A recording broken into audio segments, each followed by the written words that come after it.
با سلام عرض ادب و خسته نباشه خدمت تمام دوستان امران سنلر فارمینگ.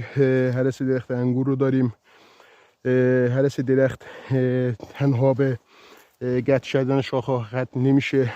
یک نوع گفتگو بین درخت و باغدار هستش. اگه از این نوع محتوا به ویدیو خوشتون میاد لطفا با یک لایک و کامنت از ما حمایت کنید و کمک کنید که این محتوا و ویدیو به دست باغداران و افراد بیشتر تونستیم. با هرس درخت انگور، درختش هرس شده و درختش الان میخوایم هرس کنیم. هرس کردن درخت انگور یا هر درختش مد نظر دارید تنها قطع کردن شاخه های مورد نظر نیست، نوعی مکالمه بین باغدار و درخت مورد نظر هستش. در کل سعی میکنیم در موقع هرسی در باغات سنتی و در باغات داربستی هرس رو شاخه جیری رو شاخه دهی رو در این مسیر داشته باشیم. پس هرس رو از پایین ترین نقطه شروع میکنیم. اول از همه شاخه های بد فرم و رو به پایین رو هرس میکنیم. الان سمت چپ درخت رو من میخوام هرس کنم. شاخه های رو به پایین و شاخه های بد فرم رو در آوردیم. در اینجا دو تا شاخه فرعی داریم. شاخه که رو به شاخه پایینی هستش رو حذف میکنیم. در مواقعی که گیتی میخوایم بندازید دقت کنید که چسبیده به تنه درخت باشه تا مجددا از اینجا نرچهای رویش رو نداشته باشیم. اضافه های هرسی مثل این که در سالهای گذشته روی درخت باقی موندن رو در میاریم. باز شاخه های رو به بالا و شاخه هایی که در تضاد با شاخه های دیگه هستن. اول از همه در موقعیت های مثل این سعی میکنیم شاخه هایی که اول رو به پایین هستن رو حذف میکنیم. چرا این کار رو میکنیم؟ اول اگه شاخه هایی که رو به پایین هستن رو حذف کنیم میتونین بهتر تصمیم بگیرین که شاخه های مثل این میتونن باقی بمونن تا برای بارگیری و شاخه جیری از این شاخه ها میتونیم استفاده کنیم یا نه. الان من در اینجا دو تا زوانه برای شاخه جیری نگه میدارم و از زوانه 1، 2، 3 و 4 برای بارگیری استفاده میکنم.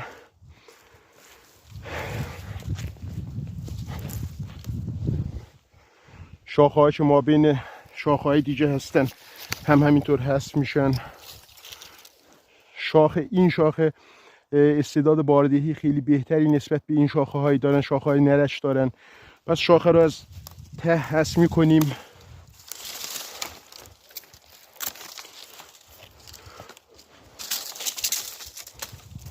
و مجدد شاخه های رو به پایین و شاخه های رو به بالا حذف میشن. و بعد از اینکه شاخه ها رو در آوردیم برمیگردیم و میبینیم که 3 شاخه های برامون موندن. شاخه که مونده از 3مین زوانه برای عمل بارگیری هرس میشه. الان در اینجا شاخه که اینجا هستش به طرف سمت راست درخت رفته و هیچ نوع سود و بهره‌ای برای ما نداره. شاخه‌ای که رویشی 1 ساله مثل این که شاخه فرعی برای خودشون دارن بهترین گزینه هستن برای بارگیری. شاخه‌های فرعی کوچک 1 ساله قدرت رویشی درخت رو کم میکنن و باردهی درخت رو زیاد میکنن. در نقاط بالا از 4مین بند و 4مین بند برای بارگیری به همین راحتی قسمت سمت چپ درخت هرس میشه. برمیگردیم به سمت راست درخت. شاخه های رو به پایین اول از همه حذف میشن. شاخه های ما بین 2 تا شاخه اصلی قرار دارن رو هم همینطور شاخه رو به پایین حذف میشه. ما بقیه هرس سال گذشته شاخه پایینی حذف میشن و برمیگردیم. حالا در اینجا از 3مین بند هرس میشه. 1، 2 و 3مین بند جوری کات میزنیم که مانع از تجمع آب باران بشه. اضافی ها رو در میاریم و در اینجا 3مین بند از زوانه رویشی 1 ساله برای باردهی نگه میداریم. در اینجا برای اینکه از آفتاب سوختگی تنه جلوگیری کنیم در 3 بند نگه می‌داریم، هم باردهی داشته باشیم هم بتونیم از آفتاب سوختگی تنه جلوگیری کنیم.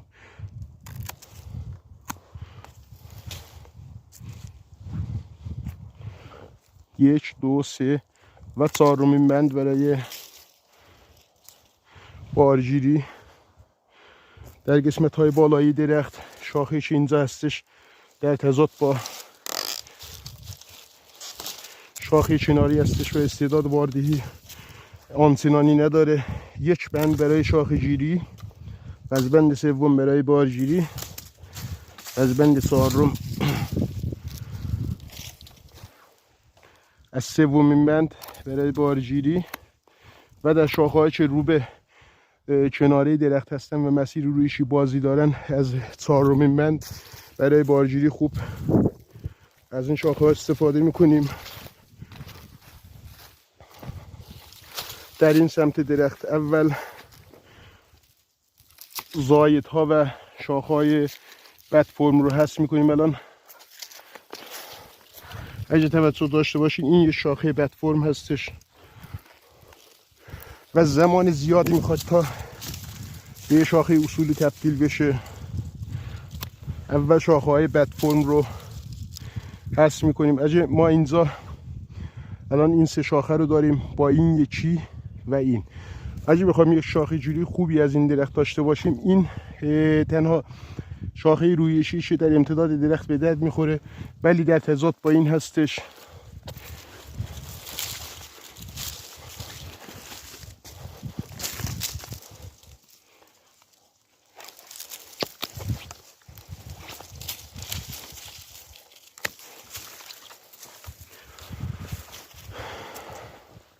شاخه های خشک، این شاخه ها به این دلیل خشک میشن که الان دقت داشته باشین این جوانش از پارسال مونده، باعث خشک شدن این شاخه ها میشه. در کل سعی کنیم فاصله بین شاخه ها رو حفظ کنیم تا از عمل خشک شدن یا خفگی شاخه ها جلوگیری کنیم. شاخه های که رو به بالا هستن حذف میشن. در اون سمت درخت شاخه های رو به پایین و در این سمت درخت شاخه های رو به بالا رو میخوایم حذف کنیم تا مسیر رشد درخت بی دردسر باشه. الان اینجا ما بین 2 تا شاخه هستش، 2 تا شاخه بارده. الان اینجا من 2 تا شاخه مساعد برای بارگیری دارم، چون شاخه بالایی به دلیل فاصله کم بین بندها استعداد باردهی خیلی بهتری نسبت به شاخه پایینی داره. اینو از اینجا حذف میکنم و اینو در 4مین بند. اگه شاخه پایینی رو نگه میداشتم شاخه های روی شیش از اینجا، الان اینو از اینجا قطع میشدیم، شاخه های روی شیش از اینجا رشد میشدن، باعث خفگی و مردن این شاخه روی شیش میشدن. 4مین بند.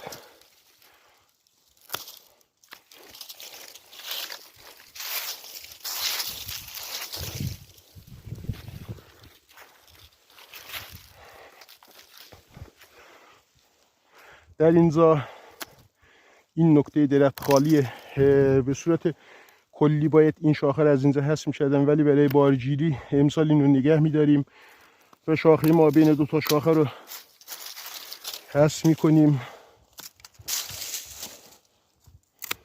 پس جوانه 4 برای بارگیری شاخه رو نگه می‌داریم. در پایین دست درخت از شاخه جوانه 5 برای بارگیری، جوانه 4 و جوانه 4.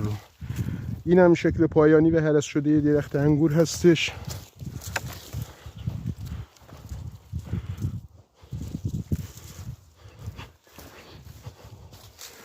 به صورت خیلی منظم و اصولی هرس شده.